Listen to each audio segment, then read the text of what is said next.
मित्रांनो, आज आपण पाहणार आहोत ठरलं तर या मालिकेचा मोठा भाग आहे हा पण खूप इंटरेस्टिंग आहे। चला तर मग व्हिडिओला सुरुवात करू। आपल्या लाडका पूर्णाजी म्हणजे ज्योतिताई चांदेकर यांनी भावपूर्ण श्रद्धांजली। मित्रांनो, आजच्या भागामध्ये आपण पाहूया की मधुभाऊ हॉस्पिटलमध्ये ॲडमिट असतात आणि सायली बरोबर बोलल्यानंतर त्यांना काही वेळानंतर अजूनच त्रास होऊ लागतो, मग बेशुद्ध होतात। त्यामुळे सायली आणि अर्जुन डॉक्टरांना बोलून घेतात। डॉक्टर चेकअप वगैरे करतात आणि म्हणतात त्यांना मेंटल किंवा फिजिकल ड्रामा असू शकतो, त्यामुळे तिथे कधी पेशंट हा आता चला हॉस्पिटलमध्ये घेऊन जायचं, कोम्यामध्ये जाऊ शकतात। त्यामुळे अर्जुन डॉक्टरांना विचारतो, म्हणजेच मधुभाऊ। तेव्हा आता डॉक्टर म्हणतात हे कारण ते कोमामध्ये गेले आहेत का? त्यानंतर आता सायली धक्क्याने विचारते, काय हो आता ते माझ्याशी बोलले होते, चांगलं बोलत होते, माझ्याशी डायरेक्ट डॉक्टर बोलत होते आणि हे लगेच कसं झालं असं? मग कोम्यात गेले कसे काय? मग डॉक्टर सांगू लागतो की हे पहा, कोम्याच्या पेशंटबद्दल काही सांगू शकत नाही, त्याबद्दल सांगणं कठीण आहे, ते कित्येक वर्ष कोमामध्ये सुद्धा जाऊ शकतात। तेव्हा सायली आता खूपच घाबरते आणि म्हणते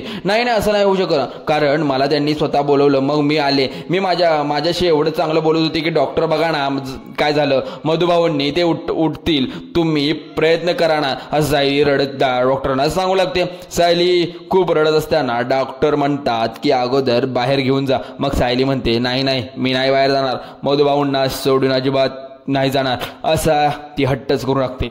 तेव्हा अर्जुन म्हणतो सायली प्लीज शांत राहा, अगं तू मी बोलतोय ना डॉक्टरांबरोबर, तू चल बाहेर चल अगोदर, म्हणून तो लगेच तिला बाहेर घेऊन जातो। त्यानंतर सायली तेव्हा रडत बाहेर येते आणि तेव्हा तिला ही झालेलं असतं की तिची अवस्था वेगळी झालेली असते। त्यामुळे प्रताप विचारतो काय रे अर्जुन, काय झालं? तेव्हा अर्जुन म्हणतो काही नाही, डॉक्टर म्हणाले होते की मधुभाऊ हे कोमात गेले होते। हे ऐकून प्रतापला सुद्धा धक्का बसतो आणि विचारतो काय कोमात गेले, ते कसं काय? आणि सायली पुन्हा विचारते अहो हे काय होऊन बसले, मधुभाऊंना जाग येईल ना, अहो हे काय झाले बघा ना, अहो काय सुचत नाही तिला। त्यावेळी अर्जुन आता ती मिठी मारते आणि अर्जुन म्हणतो नको अगं, तू त्रास करून घेऊ नकोस स्वतःला, हे बघ मधुभाऊ लवकरात लवकर बरे होतील आणि लवकरात लवकर कोम्यातून बाहेर येतील। त्यावेळी आता विचार करतो की मधुभाऊ तेच सांगण्याचा प्रयत्न करतात सायलीला, प्रयत्न ते अगोदर अद्वैतला, आणि आता मला त्यांनी जे सांगितलं ना तेच म्हणजे सायलीचे आई बाबा हे जिवंत आहेत, म्हणजेच ते कोण आहेत आणि कुठे आहेत हे फक्त मधुभाऊंनाच माहीत असेल। तर तेव्हा आता मधुभाऊंना लवकरात लवकर जाग येऊ दे, म्हणजे समजेल की सायलीचे आई बाबा कुठे आहेत आणि कोण आहेत। तेव्हा देवाकडे प्रार्थना करत असतो। दुसरीकडे कल्पना आणि अस्मिता दोघीही अगदी शांतपणे बसलेले असतात। तेव्हा आता प्रतिमा तिथे जाते आणि विचारते काय ग कल्पना, काय झालं ग? तेव्हा अर्जुनचा काही कॉल वगैरे आला नाही। त्यावरती अस्मिता म्हणते नाही ना, अजून काही अर्जुनचा कॉल नाही आलेला, तिकडे नक्की काय झालं असेल? तर खूप टेन्शन आलेलं आहे सर्वांना आणि आपल्या घरातल्यांना, काय होईल का असं वाटत आहे। मग माझ्या डोळ्यांसमोर तर चित्रविचित्र दिसत आहे, कारण मधुभाऊ जिथे असे रक्ताच्या धारोळ्यात असं खूपच घाबरले होते। तेव्हा प्रतिमा सांगते अस्मिता हे ना तू सगळं विसरून बाई अगोदर, कारण तुझ्या बाळासाठी हे चांगलं नाही बाई, तू खोलीत जा तुझ्या आणि आराम कर जा तुझ्या बाळासाठी, प्रतिमा सांगते। अस्मिता म्हणते नाही नाही, मी एकटी माझ्या खोलीत नाही जाणार, कारण रूममध्ये एकटी बसली ना मी मग उगीच अस्वस्थ वाटायला लागतं। त्यावरती प्रतिमा सांगते बरं बाळा, जे काही घडलं ना ते खरंच खूप भयंकर होतं आणि मनात नको नको ते विचार येतात, त्यामुळे मला चांगल्या प्रकारे माहीत आहे की तुम्ही सगळ्यांनी ना आता अगदी धीराने घ्यायला हवं, कारण पोलिसांनी आता त्यांचा तपास सुरू केलेला आहे, कारण रविराज आहे ना अगदी सगळ्या प्रकरणामध्ये लक्ष द्यायला लागलेलं आहे। शांत राहा आणि अस्मिता ती सल्ला देत असते, बघू तू ना या सगळ्यांपासून जरा दूरच राहा। तेव्हा अस्मिता म्हणते हो चालेल। त्यानंतर प्रतिमा विचारते सायलीशी तुमचं काही बोलणं झालं का हो? कल्पना म्हणते नाही नाही अर्जुन, काही बोलणं झालेलं नाही। तेव्हा प्रतिमा म्हणते पण ती बिचारी अजूनही रडायची थांबलेली नसते, एवढं मोठं संकट का आले असतील मुलीवर असं मग सायलीचा विचार करत असते, म्हणून ती आता लगेच देवासमोर जाऊन उभी राहते, आपल्या लाडक्या सायलीसाठी देवाकडे प्रार्थना करते। मग आता ती म्हणजे देवी आई सायलीने कधीही कुणाला वाईट केलेलं नाही, तर तिला सगळे हे का भोगावं लावते? तर बिचारी तिच्या जन्मदात्या आई बाबांना प्रेम हे कधीच मिळालं नाही, त्यामुळे तिला माया लावलेली नाही, दूर घेऊन जाणार आहेस का असं म्हणत ती प्रतिमा अगदी रडत असते। आणि देवी आई समोर आता हात जोडून आपल्या जागेसाठी मधुभाऊंसाठी प्रार्थना करत असते। तेव्हा मधुभाऊंना लवकरात लवकर बरं सायलीच्या आयुष्यात आई बाबांना जागा त्यांनी भरून काढलेली असते। मधुभाऊ सायलीला एकटं पाडू नकोस आता। त्यानंतर आता कल्पना लगेचच देवी आई समोर उभी राहून हात जोडून मधुभाऊसाठी प्रार्थना करते आणि मधुभाऊ बाबतीत हे जे काही झालेलं आहे ते सहन करण्याची ताकद सायलीला दे असं ते म्हणत असते। मग दुसरीकडे प्रताप हॉस्पिटलमध्ये अगदी डोक्याला हात लावून बसलेला असतो आणि त्या आली खरं तर खूप टेन्शन आलेलं असतं। तेव्हा आता सायली अचानक कल्पनाला फोन करते आणि कॉल रिसीव्ह करतो। तेव्हा कल्पना विचारते काय हो, काय झालं मधुभाऊ, ठीक आहेत ना? बरं ठीक आहेत, शुद्धीवर आलेत का असं विचारते, तिला सुद्धा काळजी वाटत असते। मग प्रताप सांगतो की हो मधुभाऊ शुद्धीवर तर आले नाहीत, पण पुन्हा एकदा बेशुद्ध झाले, पण आता कल्पना मात्र हजर होते। मग त्यानंतर आता प्रताप अजून एक बॅडनेस सांगतो. तो म्हणतो आता तर डॉक्टर म्हणतायत की तो जर एका क्षणी थांबतो. तेव्हा कल्पना विचारते बोला ना हो काय म्हणताय डॉक्टर. तेव्हा प्रताप सांगतो की डॉक्टर म्हणाले आहेत की मधुभाऊ ना हे कोम्यात गेले आहेत. तेव्हा म्हटल्याबरोबर आता कल्पना अजून दुसरा धक्का बसतो. तेव्हा प्रताप सांगू लागतो की म्हणजेच कधी शुद्धीवर येणार आहेत, मुळात शुद्धीवर येणार आहेत की नाहीत काहीच सांगता येत नाही. त्यावेळी आता कल्पना विचारते काय मधुभाऊ हे कोम्यात गेलेत. प्रतिमा आणि अस्मिता हे सगळे बोलणं ऐकतात. त्यावेळी दोघांनाही प्रचंड धक्का असा बसतो आणि ते विचारतात काय हो काय झालं तिकडे. तेव्हा प्रतिमा म्हणते की हे मधुभाऊ आहेत ना ते कोम्यामध्ये गेलेले आहेत, त्यामुळे आता सध्या काही करू शकत नाही, आता त्यांच्यासाठी फक्त प्रार्थना करू शकतो, त्यामुळे आता तू आता घरी थांब. तेव्हा कल्पना म्हणते ते पहा इथे प्रतिमा सुद्धा आली, आम्ही दोघांना लगेच येऊ शकतो. तिकडे प्रताप सांगतो नको नको अगं घरीच थांबा. त्यानंतर कल्पना म्हणते अहो ऐका ना त्या मुलीला सांगा काहीतरी खाऊन घे, नाहीतर उगीच तिच्या तब्येतीला बिघडायला लागेल. प्रताप विचारतो तू बोलणार आहेस का सायली सोबत तिच्याकडे फोन देवा. तेव्हा लगेच कल्पना म्हणते नको नको तुम्ही अगोदर सगळ्यांची काळजी घ्या आणि मला फोन करा, नंतर आता ठेवा मी फोन असं म्हणून ते आता फोन ठेवते. त्यानंतर आता प्रतिमा ही पुढे येते आणि विचारते काय ग कल्पना तुला सुद्धा सायलीची काळजी वाटते ना. मग कल्पना हसते आणि म्हणते अगं हां अगं पण मला सायलीची काळजी वाटते, पण अगं तसं नाही, उगीच तब्येत बिघडली तर आम्हाला उगीच निस्तरावं लागेल म्हणून म्हटलं की काहीतरी खायला सांगा, ती नाजूक आहे ना जरा, उगीच कसली कटकट सुद्धा घरात म्हणून ती म्हटली मी की हिला पण खायला सांगा. विषय टाळत असते कारण प्रतिमा म्हणत असते की तुझ्या मनामधले सायलीविषयी एवढे प्रेम आहे कल्पना, तरीही तुझ्या रागावर असं मात का करत नाहीस, कारण तू स्वतः भोवती उभ्या केलेल्या या भिंती कधी कशा तुटतील असा विचार करत आहेस. प्रतिमा सायलीबद्दल बोलत असते. तिला खरंच आता सगळ्यांचा खूप टेन्शन आलेलं असतं. दुसरीकडे महिपत आपल्या घरी असतो. एक भला मोठा सुरा होता, त्यावेळी त्याच्यावरती हात फिरवतो आणि सुरा मग नंतर खाली ठेवतो. त्याचा डोळा आता कोणाच्या तरी रागाविषयी ते जेवढी आग असते तेवढ्या आजपर्यंत काहीतरी दिसलेलं नसतो. तोपर्यंत इकडे फक्त आणि फक्त अर्जुनवरचा राग असतो. त्यानंतर तो सुरा ठेवतो आणि मग पिस्तूल हातात घेतो आणि समोर अशी पिस्तूल रोखून धरतो आणि समोर नागराज अगदी धावत आलेला असतो. त्यावेळी आता महिपत हा धक्क्याने नागराजकडे पाहतो. त्यानंतर आता नागराज खूप घाबरलेला असतो. तेव्हा महिपत आता उठतो आणि विचारतो अहो नागराज शेठ हे मी काय पाहतोय हे, कारण तुमच्या हातात चक्क भला मोठा सुरा होता. आता नागराज आता बोलती बंद झालेली असते. तो थरथर कापत असतो, लटपटत असतो आणि त्यावेळी त्याला सुचतच नसतं महिपत जरा दार लावून घे ना, ते पटकन दार लावून घ्या. त्यावेळी आता महिपत म्हणतो झालं काय, पण नागराज शेठ आम्हाला या गोष्टीची सवय आहे आमच्या घरात, कारण ही सुरा पिस्तूल बंदूक चालत असते आमच्या घरी. तुम्ही काय झालं ते नक्की काय करून आला हे सांगा मला. त्यावेळी नागराज घाबरत म्हणतो बाबा मला नाही सवय सगळ्यांची, दूर राहा अगोदर प्लीज ते दार. तेव्हा महिपत म्हणतो बरं बाबा लावतो दार. मग महिपत आता लगेच समोर जातो आणि दार लावून घेतो. त्याला आता भलतंच टेन्शन आलेलं असतं की सगळ्या गोष्टीचा विचार करत राहतो. महिपत मात्र त्याच्याकडे अशी नजर चुकवून पाहत असतो. नागराजच्या हातात आता प्रतिमा आणि त्याचबरोबर तन्वीच्या लहानपणाचा फोटो देखील असतो आणि त्या फोटोचा तो खूप वेळ विचार करत असतो. इकडे मधुभाऊ आणि डॉक्टर उपचार करू लागतात. मधुभाऊ अजून काही शुद्धीवर आलेले नसतात. नर्स आणि सगळ्यांची धावपळ सुरू असते. त्यावेळी मधुभाऊ वाचवण्याचे ते पूर्णपणे आपल्या परीने प्रयत्न करत असतात. आता खूप उपचार करून देखील मधुभाऊंना अजिबात शुद्ध येत नाही. तेव्हा पाहून डॉक्टर सुद्धा अगदी टेन्शनमध्ये असतात. दुसरीकडे नागराज अजूनही भीतीने थरथर कापत असतो. त्याच्या हातात तो प्रतिमा आणि तन्वीचा फोटो असतो. त्या सगळे प्रसंग आठवतात. मधुभाऊ सत्य समजून काय राहिले का रविराज सर असं त्यांच्याबरोबर प्रतिमा दोघांनाही मुलगी आहे, परंतु तिच्याकडे फक्त खोटेपणा असून स्वतःच्या बाजूने करून घेतला आहे तिला. यामध्ये सगळं लोकांची साथ आहे. मधुभाऊंना सत्य समजले असते की माझ्या सायलीने आई वडील जिवंत आहेत. म्हणजेच रविराज त्यांच्याबरोबर प्रतिमाने हे सत्य समजल्यानंतर आता घरातील सगळ्यांना सत्य सांगण्यासाठी निघालेला असतो. परंतु नागराजने मध्येच मधुभाऊचा गेम केलेला असतो. म्हणजे मधुभाऊच्या पाठीतच सुरा खोपसलेला असतो. त्यामुळे हे अगदी कोमात गेलेले असतात. नागराजच्या डोळ्यासमोर हे चित्र काही जात नसतं आणि भीतीने लटपटत कापत असतो. महिपत त्याच्या जवळ जातो आणि विचारतो काय झालं. अरे नागराज शेठ बोल ना तू पटकन काय झालं. त्यावेळी नागराज म्हणतो गेम झाला. तेव्हा कोणाचा गेम केला बोल रे आता, महिपत विचारू लागतो. तेव्हा मधुभाऊचा गेम केलाय मी असं नागराज आता महिपतला सांगतो. तेव्हा महिपत आता खुश होतो. मग त्यानंतर वार शेठ तेव्हा मधुभाऊ गेम केला नक्की चक्क.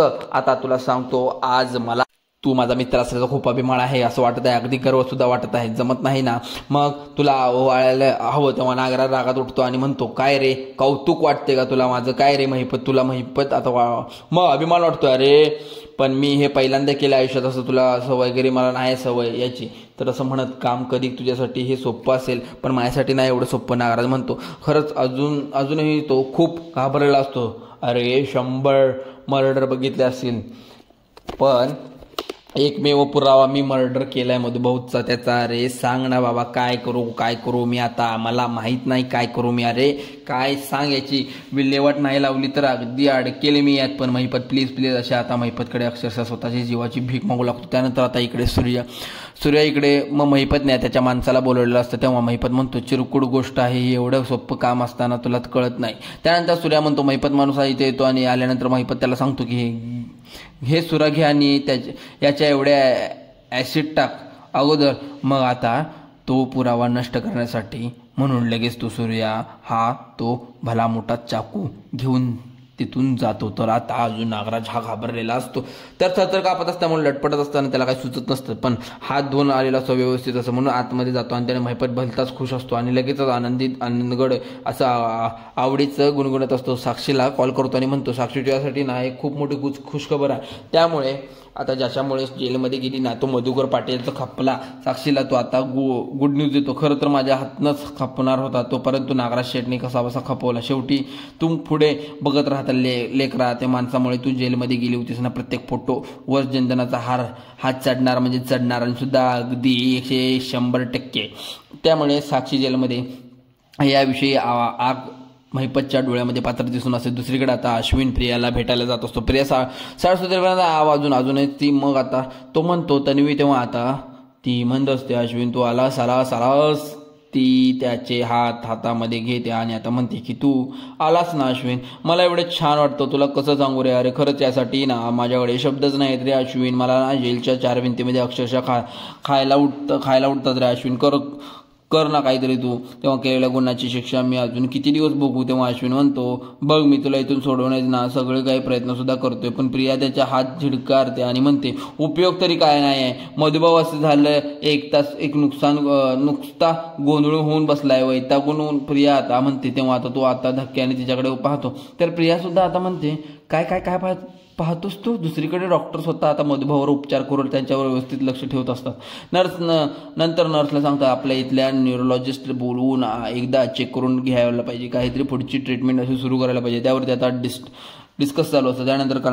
त्यानंतर पुढे सायली पुढे येते आणि डॉक्टरांना विचारते डॉक्टर अहो यांना नेमकं काय झालंय, कसं काळजी घ्यायची ह्याच्यात.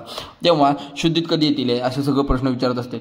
मी किती खुश होतो तेव्हा माहीत होतं का अचानक काय होऊन बसलं हे सुद्धा कळत नाही, मग ट्रोमामुळे त्यांना झालेलं आहे असं काहीतरी म्हणत असतं. मग डॉक्टर हे सायली सांगतात की तुम्ही काळजी करू नका, आम्ही सर्व मेडिकल इन्व्हेस्टिगेशन केलेलं आहे, त्यावेळी ते आम्हाला चांगल्या प्रकारे माहिती आहे, तुम्ही थोडा धीर धरावा. आणि म्हणालं त्यावेळी अर्जुन डॉक्टरला म्हणतो हे पहा डॉक्टर मधुभाऊंना काही होता कामाने, अहो किती पैसे लागले तरी चालेल, परंतु मधुभाऊ अगोदर बेस्ट तुम्ही ट्रीटमेंट द्या.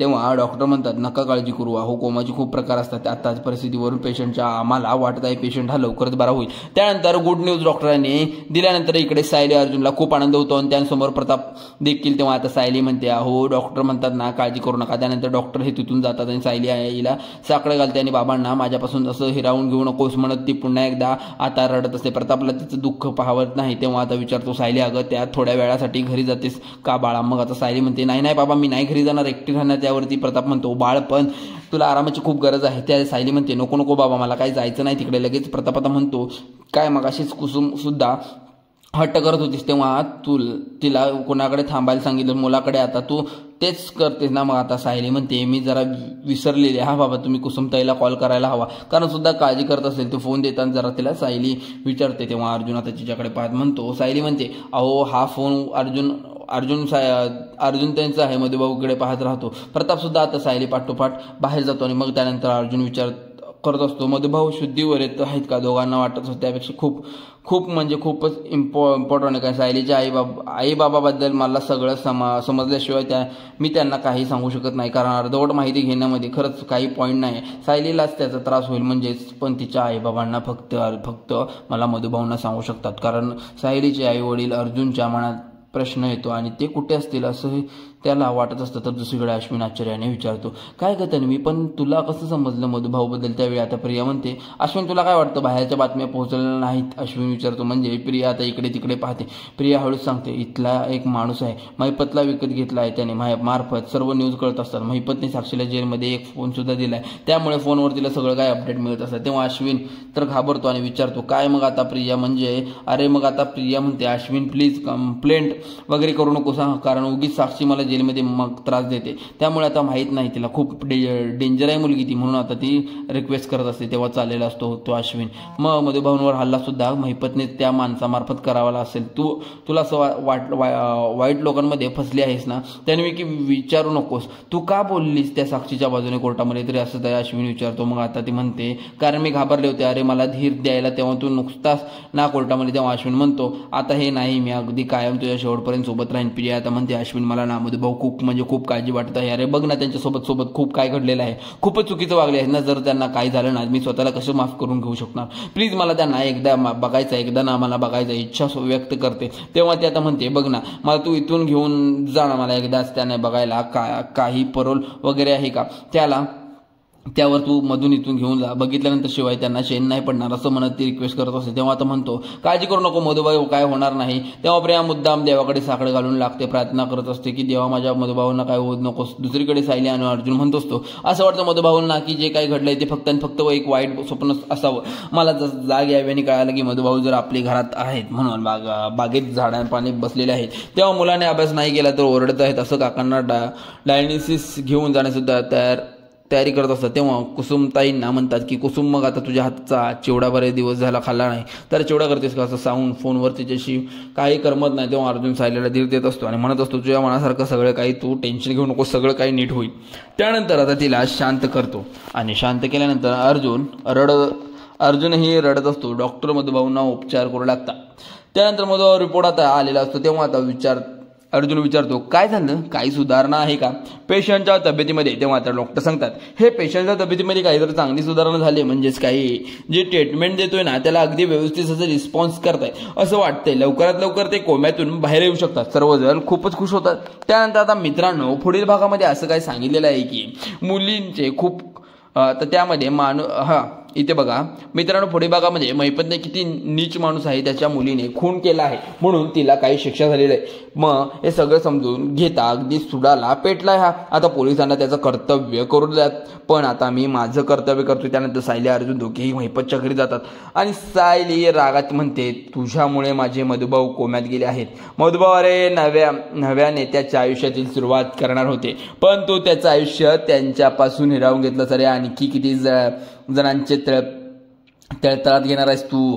मुलगी शिक्षा भोगते, पुरेसं नाही का तुला? असं म्हणून ती चिडते. तेव्हा आता साक्षीचं नाव घेतल्यानंतर महिपतीच्या अंगावर धावून जातो आणि म्हणतो, माझ्या मुलीचं नाव घ्यायचं नाही. मग अर्जुन त्याच्या गळाच पकडतो. अशाच मालिकेच्या पुढील भागासाठी आपल्या चॅनलला आता सबस्क्राईब करा आणि व्हिडिओ आवडल्यास तुमच्या मित्रपरिवाराला शेअर करा आणि लाईक करायला विसरू नका, कारण की तुम्ही लाईक करायला विसरता आणि शेअर करायला पण विसरता आणि सबस्क्राईबचं बटन आहे बघा ते पण दाबा. चला तर मग धन्यवाद.